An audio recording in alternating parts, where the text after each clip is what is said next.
नमस्कार, आपका स्वागत है। रुपया, पैसा, धन दौलत, जमीन जायदाद, यह सब किसी को यूं ही नहीं मिल जाता है।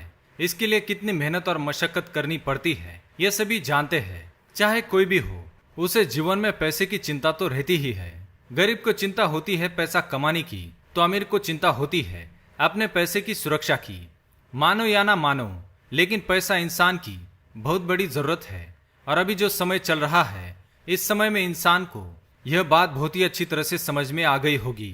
इसलिए हमारे बड़े बुजुर्ग पैसों का समझदारी से उपयोग करने पर और पैसों की बचत करने पर अधिक जोर देते थे, ताकि वह पैसा हमारे बुरे समय में काम आ सके।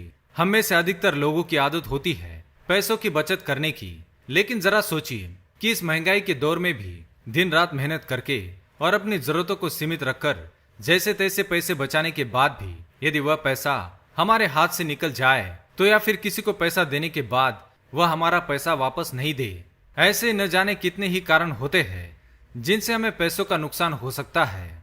ऐसे समय में हमारी मनोदशा कैसी होगी, आप इसकी कल्पना कर सकते हैं। किसी भी व्यक्ति को दुख या कष्ट में देखकर हमारे मुंह से अचानक निकल ही जाता है कि इसकी ग्रह दशा तो खराब नहीं है, या इसके तो ग्रह खराब चल रहे हैं। यह बात सही भी है। कभी कभी हमारे जीवन में अचानक ही बहुत सारी कठिनाइयां आ जाती है। इसी तरह हमें यदि किसी भी कारणवश पैसों का नुकसान हो जाता है, तो इसके पीछे हमारे ग्रहों की स्थिति भी हो सकती है।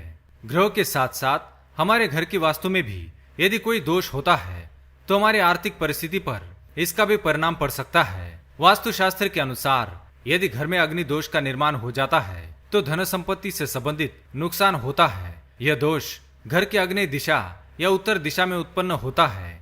इसलिए किसी भी प्रकार के आर्थिक नुकसान से बचने के लिए इस वास्तु दोष का निवारण करना आवश्यक है। हमारे शास्त्रों में, चाहे वह ज्योतिष शास्त्र हो या वास्तुशास्त्र हो, हमारी हर समस्या का समाधान और उपाय भी बताया गया है।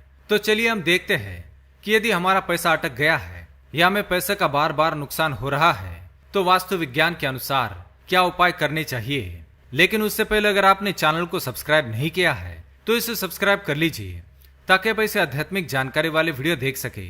साथ ही वीडियो को लाइक जरूर करें। सबसे पहली बात, सबसे पहले आपको याद रखना है कि यदि आप किसी को पैसे उधार देते हैं, तो समय और दिन का ध्यान जरूर रखें।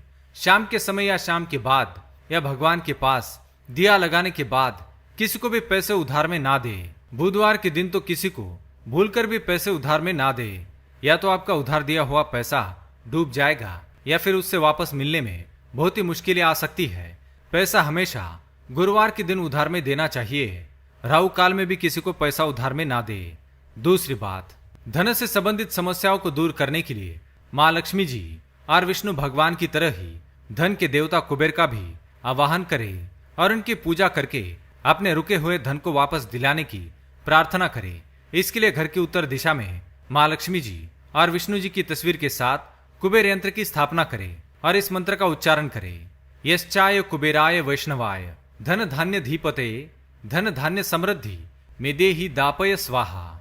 भगवान कुबेर को प्रसन्न करने के लिए यह अत्यंत प्रभावी मंत्र है, जिसका स्फटिक की माला पर 108 बार जाप करने से व्यक्ति का जीवन सुख समृद्धि और धन संपत्ति से भर जाता है। तीसरी बात, पीपल के वृक्ष पर सभी देवी देवताओं के साथ ही कुछ विशेष समय के लिए माँ लक्ष्मी जी निवास करती है।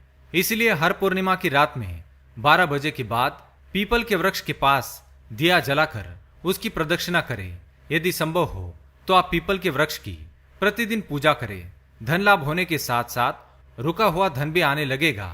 चौथी बात, माँ लक्ष्मी जी के व्रत और उपवास करें। धन से संबंधित कोई भी समस्या हो या रुका हुआ धन वापस नहीं मिलता है, तो शुक्रवार के दिन माँ लक्ष्मी जी के वैभव लक्ष्मी व्रत का संकल्प करें। निश्चित रूप से आपका धन आपको वापस मिलेगा। पांचवी बात, मोर के पंख को आपके घर की दक्षिण दिशा की दीवार में चिपका दे और शाम में भगवान के पास दिया जलाकर इस पंख के नीचे भी अगरबत्ती लगा दे। कुछ ही दिनों में आपका रुका हुआ धन आपको वापस मिलेगा और आपको जीवन में आर्थिक संकटों का सामना नहीं करना पड़ेगा।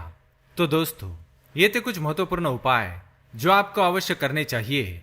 अगर ये जानकारी पसंद आई तो वीडियो को लाइक करें, कमेंट में जय माँ लक्ष्मी, जय कुबेर देवता अवश्य लिखें। साथ ही चैनल को सब्सक्राइब करें। धन्यवाद।